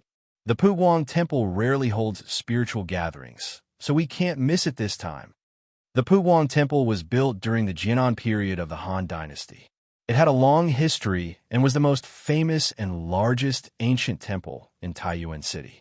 There were many senior monks in the temple, and the incense was flourishing. Moreover, there were many believers among the common people. When Li Yuan was still the king of Tang and Taiyuan, he often took his wife to the Puguang Temple to offer incense. Later, old Li's family won the country, and the status of the Puguang Temple among the people was even higher. Usually, there was an endless stream of people going to the temple to offer incense. Occasionally, there would be monks from the Puguang Temple preaching to the people. Every time at this time, there would be no empty seats, like a grand event. I heard that for this Dharma assembly, the host of the Puguang Temple also invited a divine monk from India, whose Dharma name is Dunan. It is said that this divine monk not only has profound Dharma, but also can help people who are seriously ill get rid of disasters, get rid of diseases, and ward off evil spirits. What? Get rid of disasters, get rid of diseases, and ward off evil spirits? Is it really so magical? Chapter 2188. Leader Xianxia. There are suddenly many monks outside the square, as well as people from other squares. In the hall on the first floor of Tongfu Inn, a thin man dressed in tight clothes walked in and bowed to Xianxia, who was sitting by the bed. Many monks and people from other squares. Xianxia frowned. He was now in a tight encirclement, and his generals Xin Yi and Sky Eagle had both fallen into the hands of the Taiyuan government. Therefore, Xianxia was extremely sensitive at this moment. When he heard that a group of monks and people had suddenly appeared outside Jian Square, he immediately realized that something was wrong. He seemed to smell a conspiracy. He quickly stood up, looked at the subordinate in front of him, and asked in a deep voice, "Why are there so many monks for no reason? Are they sent by the government? Do they want to take back the king of Wei from the inn?" It was no wonder that Xianxia liked to think blindly. Their current situation was so precarious that if they were not careful, they would lose everything. As a secret agent of the Wolf Guard, it did not matter if they died, but what about their families in the grasslands? One could foresee that if they did not complete their mission and died in the Central Plains, then what awaited their families would be a very miserable fate. Therefore, Xianxia could not be careless.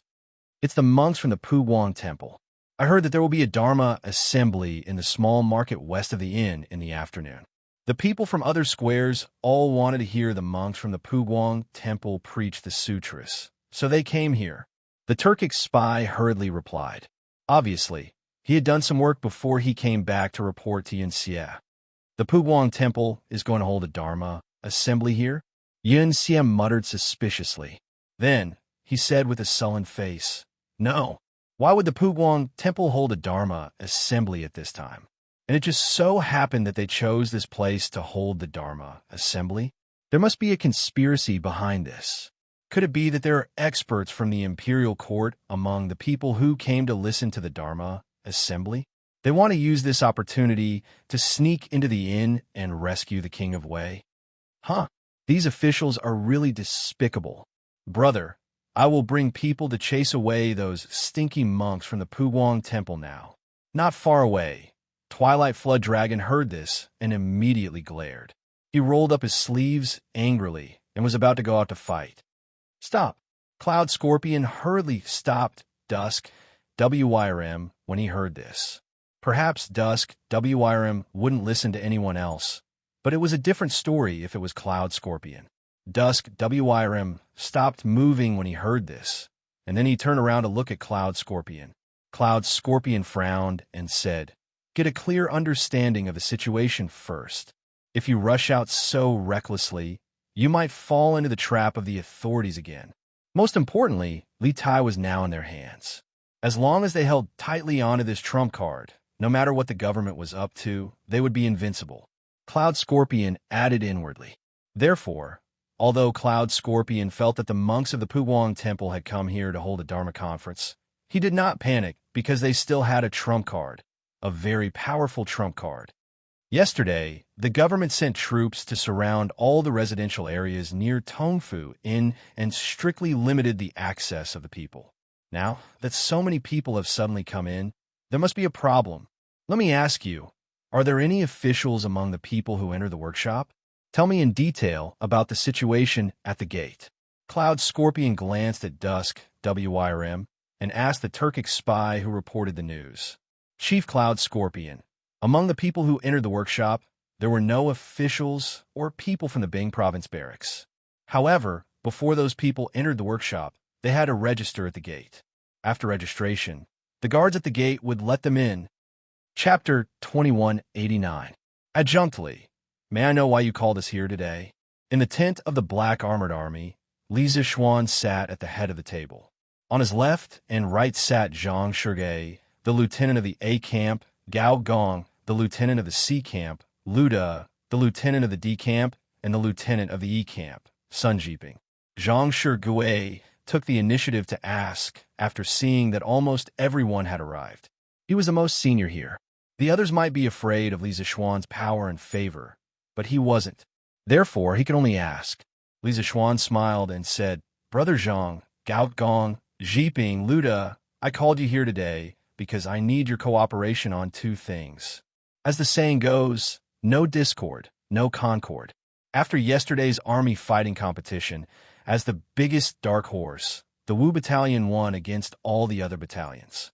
On one hand, it proved the superiority of Li Zixuan's new drill.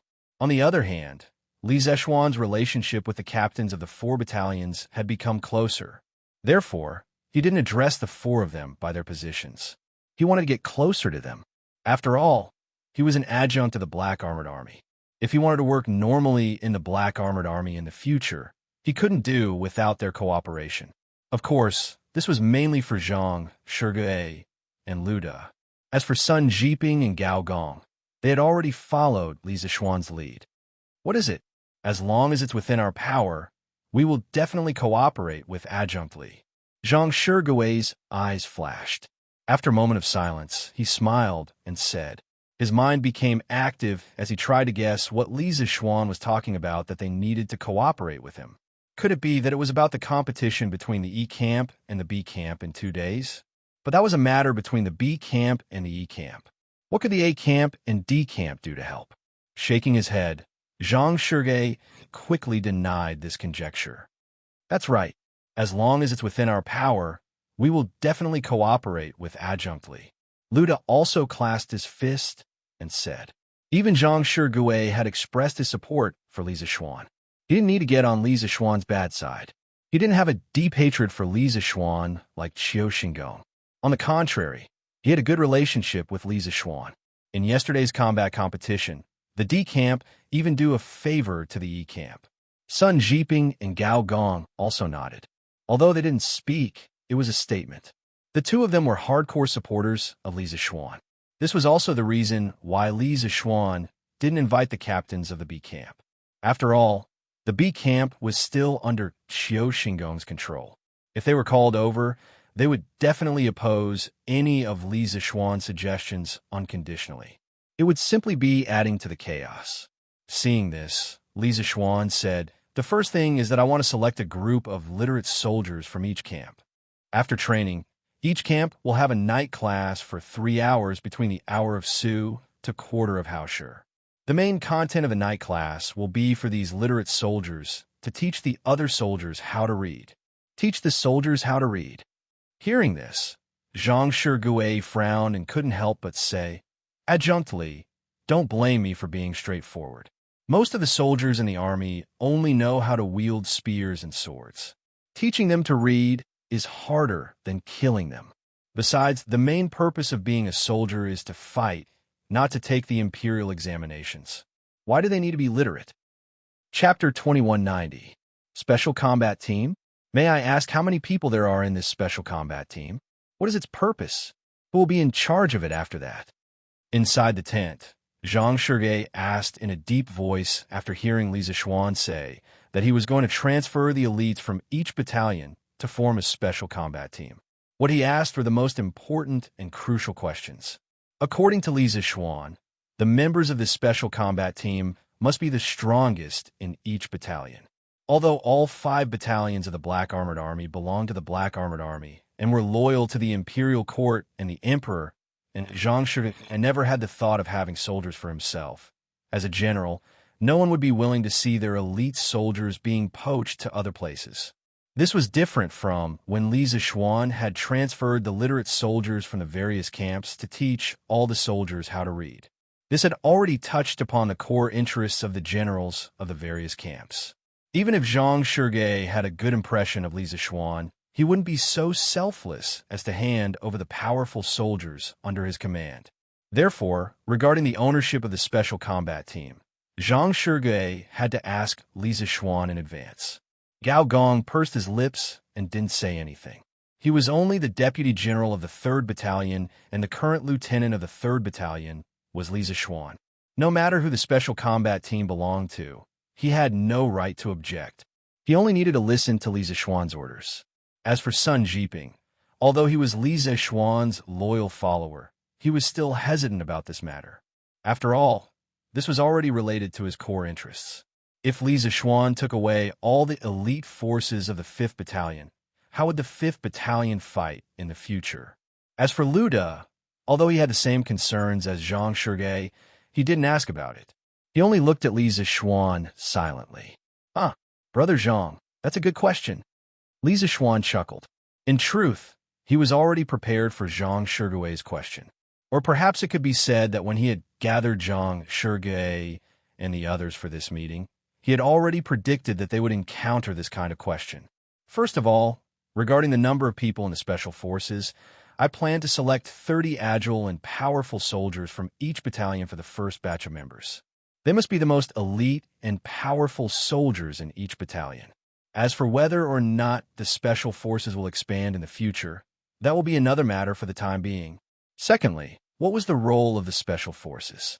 As the name suggests, the Special Forces are specially prepared for special battles. After each battalion has confirmed the members of the Special Forces, I plan to gather them all in one place and train them together. In my opinion, everyone's potential is limitless. Although the daily training in the new drill is very heavy, for some of the elites in each battalion, it is more than enough for them to handle the daily training. We need to squeeze out their potential and explore their limits. Therefore, the daily training of the Special Forces will be many times more than normal soldiers. They must endure pain that normal people can't and complete tasks that normal people can't. Only then will they dare to fight battles that normal people don't dare to fight and win. This is the role of the Special Forces. Many times, 100 elite Special Forces team can reduce the number of casualties by thousands or even tens of thousands. In terms of attacking and ambushing, the Special Forces team can achieve unexpected results.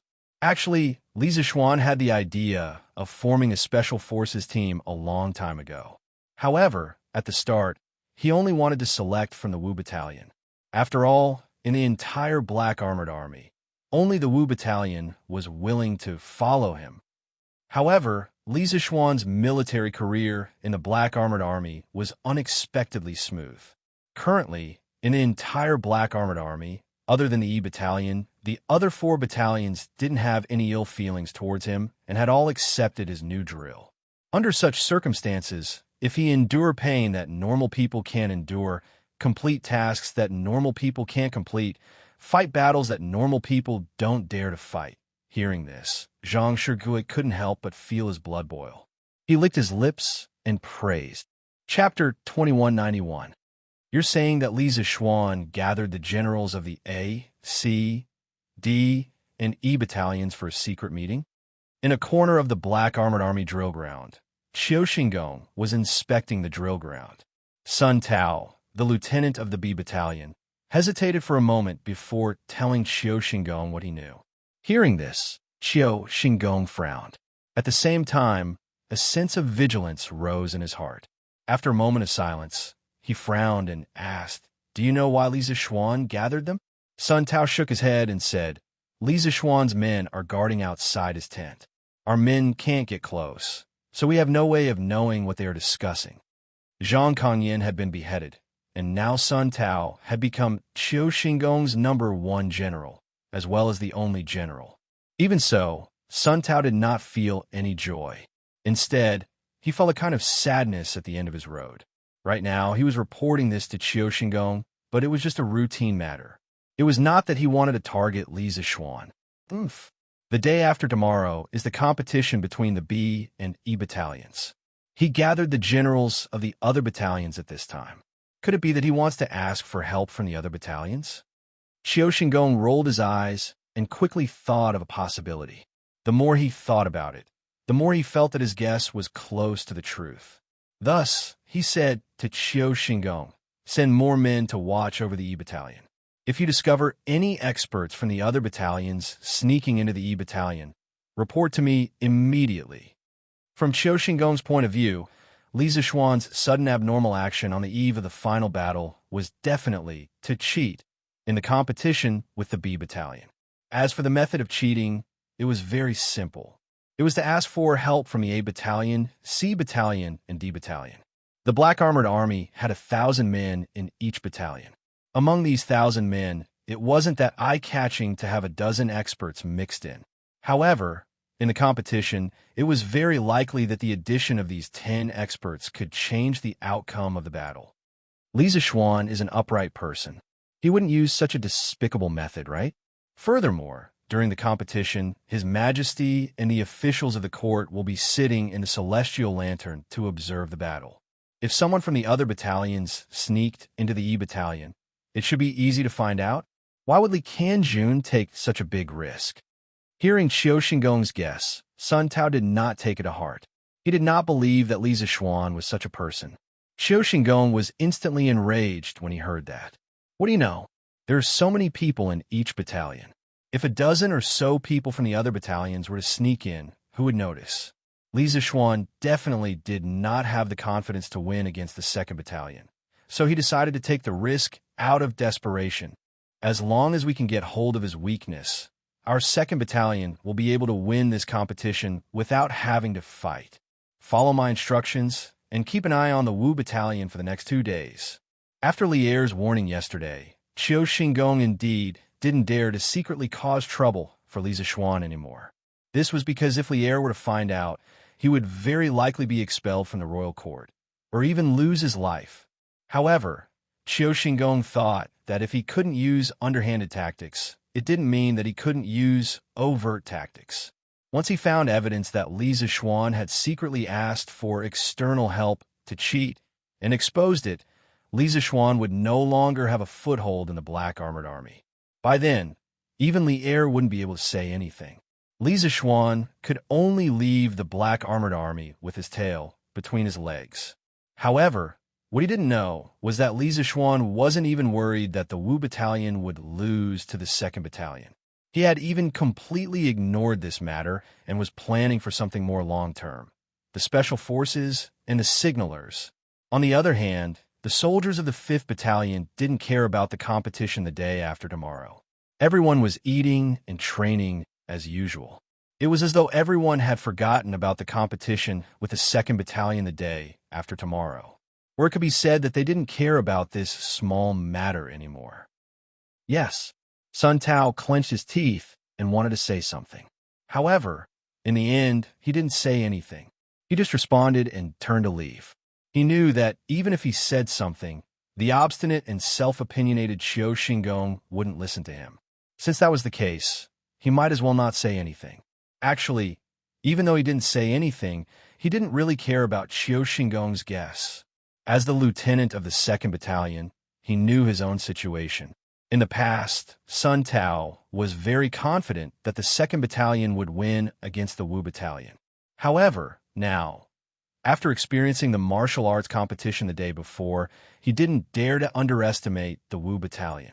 Even though he didn't understand how the Wu Battalion could improve so quickly, it was an indisputable fact that the Wu Battalion and the A Battalion were equally matched in the arena.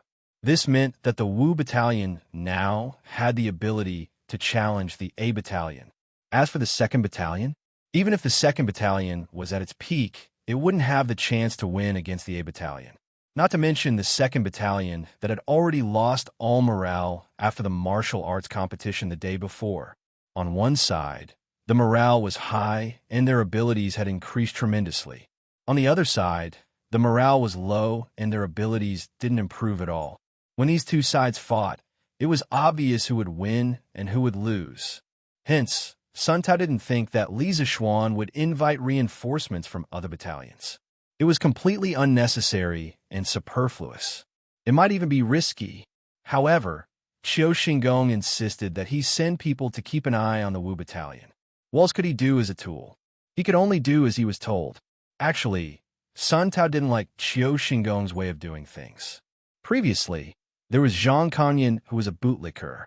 The dirty and tiring jobs that Qiu Xingong had assigned to him were all done by Zhang Kanyan. Sun Tao didn't actually participate much in it. However, Zhang Kanyan was beheaded for inciting the soldiers to mutiny. Hence, the dirty and tiring jobs that he had done could only be taken over by Sun Tao. This was something that he had no choice but to do. Sun Tao had also thought of leaving Qiu Xingong and joining Li Zishuan or Duan Jishuan. However, Qiu Xingong was the founding general of the country and had great power. Furthermore, he was indebted to Qiu Xingong. Even if he joined Li Zishuan or Duan Jishuan, the other party wouldn't dare to accept him. Hence, he could only join Qiu Xingong for good or for ill. Cough, cough. No, it should be that he could only fall and not be honored. From Sun Tao's point of view, in the battle between Qiu Xingong and Li Zishuan, Qiu Xingong had already fallen into a disadvantageous position. There was no way he could turn the tables around. The battle between the 2nd and Wu battalions the day after tomorrow would most likely be Qiu Xingong's final battle. After this battle, Qiu Xingong would most likely have to leave the Black Armored Army for good.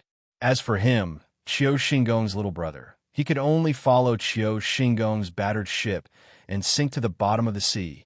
Little Ku, did something happen in Taiyuan? The academy, Yin Silu's office. Li Ku had thought that Yin Silu had called him back to the academy because he had something for him to do. He didn't expect Yin Silu to throw such a deep water bomb at him the moment they met. He didn't even have time to salute and greet Yin Silu.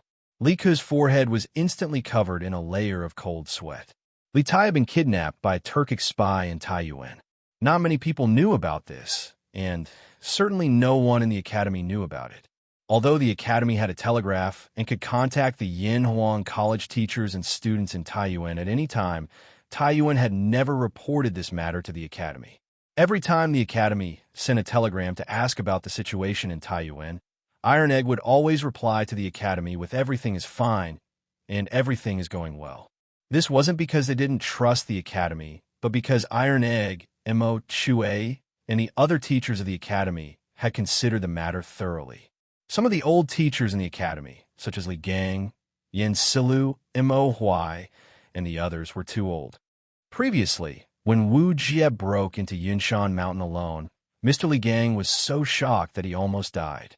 Fortunately, Li Zishuan and Xianxia rushed back from thousands of miles away, and together with Sun Simiao, they pulled Li Gang back from the gates of hell.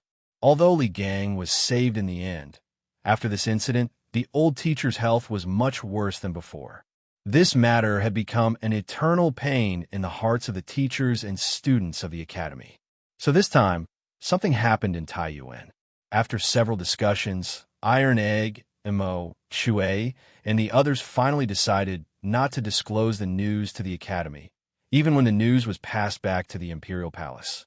Of course, this decision was also approved by Li Zishuan. They even vaguely asked Li Er not to spread the news. In fact, there was no need for them to remind him. Li Er had no intention of spreading the news anyway, because if too many people knew about this matter, it wouldn't be of any help to the rescue of Li Tai. On the contrary, it would only attract more variables. They were worried that after the old teachers of the academy heard the news, they wouldn't be able to bear it psychologically and would have an accident. It was said that having an old teacher at home was like having a treasure, and the old teachers of the academy were all highly respected people. They were all treasures of the academy. They used their profound knowledge, noble character, and rich life experiences to nurture the students. Losing any one of them would be a great loss to the academy. Was it finally impossible to hide it? Or did Mr. Yin and the others know something? Li Ke smiled bitterly in his heart and couldn't help but frown slightly. He didn't expect that after hiding it for so long, it would finally come to a point where he couldn't hide it anymore. However, he didn't understand where Yin Silu got the news from. Of course, this was not important. The question now was whether he should tell the truth to Yin Silu. No, he couldn't take this risk. Thinking about how Li Gang was in a critical condition and almost died, Li Ke shook his head inwardly and made a decision in his heart. Even if he had to lie and deceive people, he had to first stabilize Yin Silu. Mr. Kong Gue, everything is fine in Taiyuan. There hasn't been any accident. After a moment of hesitation and conflict, Li Ke calmed down and his expression returned to normal. He saluted Yin Silu and said. Yin Silu shook his head. He had caught the hesitation and conflict on Li Ke's face just now. This further confirmed his guess. After a moment of silence, he said, I heard that this morning you met with the 9 merchants in Chang'an City. Immediately after, the Yinhuang Bank cut off all financial transactions with the merchants of the Yin Kingdom and the Kong Kingdom. Could it be that the 9 merchants were also involved in the crisis of Taiyuan City? It was said that the older one was the wiser one became. Yin Silu had been in court all his life. What kind of people had he not seen? What kind of things had he not encountered? Although Li Ke was far more shrewd than his peers, he was still incomparably immature in front of Yin Silu. Although Li Ke didn't admit it personally and even flatly denied it, Yin Silu still concluded that something had happened in Taiyuan City. He didn't give Li Ke a chance to refute. Li Ke's little face was pale. He didn't expect Yin Silu to deduce so much from this little information. He also didn't expect things to develop to this point. For a moment, he didn't know how to answer Yin Silu's question. Something really did happen. In an instant, Yin Silu seemed to have aged a few years. If he had only been guessing before, now that he saw Li Ke's appearance, he could basically conclude that something had happened in Taiyuan City. Seeing this, Li Ke couldn't help but feel grief in his heart. Mr. Kong Gue, but before he could say anything to comfort him, Yin Silu waved his hand and interrupted him. With a calm expression, he asked, Can you tell me who exactly is in trouble in Taiyuan City? Is there a way to save them? Don't worry, this old man's body is still strong. I can hold on. Although Yin Silu's expression was very calm, the attentive Li Ke still noticed that the old man's fists were clenched so tightly that his fingernails were embedded in his flesh. Because he was using too much force, his fists were also trembling slightly. Li Ke knew that the old man was forcibly suppressing his inner emotions. He also knew that he couldn't continue to be passive like this. Otherwise, if the old man were to make wild guesses on his own, it would probably be even more exhausting and unbearable. Li Ke took a deep breath. His bright eyes met Yin Silu's somewhat cloudy and moist eyes. At this moment, his childish face was far more mature than his peers. After meeting Yin Silu's gaze, Li Ke first cupped his hands and then said with a serious expression, Mr. Kong Gue, something has happened in Taiyuan City. Mr. Kong Gue, something did happen in Taiyuan. The reason why I didn't tell you and Mr. Wenji was because I didn't want you to worry about everything. Although you have guessed some things now, I'm afraid this student can't tell you the specific situation over there. However, this student can assure you that the crisis in Taiyuan City will soon be resolved. The Imperial Court and Yamacho have both taken action. I believe that the teachers and students of the academy will definitely return safely. Hearing this, Yin Silu's tightly clenched fists finally relaxed. He asked with a nervous expression. You're not lying to me this time? Lika said with a look of shame. I had no choice but to lie to you before. However, what I said just now is all true. The crisis in Taiyuan City is really going to be resolved soon. Xianxia nodded. His body was finally able to lean back and lean against the back of the chair. He was also able to exhale lightly. After a long silence, Xianxia regained his senses and asked, Mountain Head, do you know about this matter? Lika nodded and said, Yamacho has always known. Moreover, Yamacho has also made some arrangements in Taiyuan City. So Mr. Kongue doesn't have to worry too much. Yamacho can still sit firmly in the army at this moment, because the situation in Taiyuan City is still under his control. Otherwise, Yamacho would have already gone to Taiyuan City. Also, didn't Mr. Kongue notice that one person is missing from Yanshan City recently? One person is missing. Xianxia was startled when he heard this. After thinking for a while, he finally came back to his senses and said, It's him. Yamacho is really making the best use of people. With him in Taiyuan, this old man can more or less rest assured. After muttering to himself for a while, Xianxia came back to his senses and looked at Li Ku. All right, since you don't want to talk about the situation in Taiyuan City, this old man won't force you. I'm sure there are still many things to do in the bank. Little Ku, you can go back to work. His tone was no longer as heavy as before. It even had a hint of relaxation. Then, this student will take his leave. Lika cupped his hands and then said worriedly, I hope Mr. Kongue can keep this matter a secret, especially from Teacher Wenji. Xianxia nodded and said, Don't worry, this old man knows the importance of this matter. Lika cupped his hands and left. After walking out of the office, Lika realized that his back was covered in a layer of cold sweat. He thought to himself that he didn't mess things up. Things were still under control.